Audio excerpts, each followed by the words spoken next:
இது ஒரு சாதாரண கதையல்ல. இது தர்மத்தின் வெற்றிக் கதை.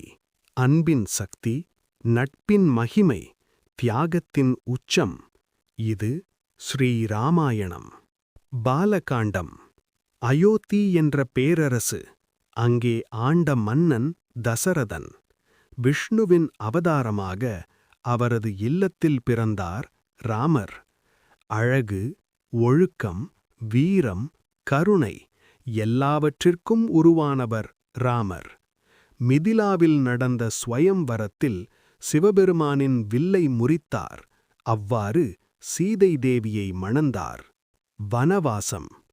ஆனால் விதி வேறு முடிவு செய்தது.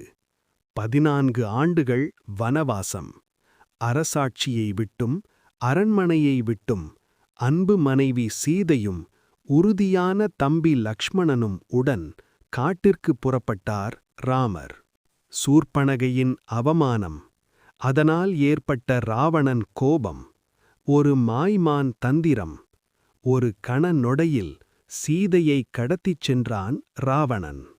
அந்த நேரத்தில் விதி ராமருக்கு அனுப்பியது ஒரு பக்தனை. அவர் ஹனுமன். அன்பு, அறிவு, அசாதாரண வீரத்துடன் கடலை தாண்டி இலங்கையை அடைந்தார். சுந்தரகாண்டம். அசோகவனத்தில் துயரத்திலிருந்த சீதைக்கு ராமரின் மோதிரத்தை கொடுத்து நம்பிக்கையூட்டினார் ஹனுமன். பின்னர் இலங்கையை தீயில் மூழ்கடித்தார். யுத்தம். கடலில் பாலம் கட்டப்பட்டது. வானர சேனை முழங்கியது. கும்பகர்ணன் வீழ்ந்தான். இந்திரஜித் வீழ்ந்தான். இறுதியில் அதிகாரத்தின் அகந்தை கொண்ட ராவணன் ராமனின் அம்பால் வீழ்ந்தான்.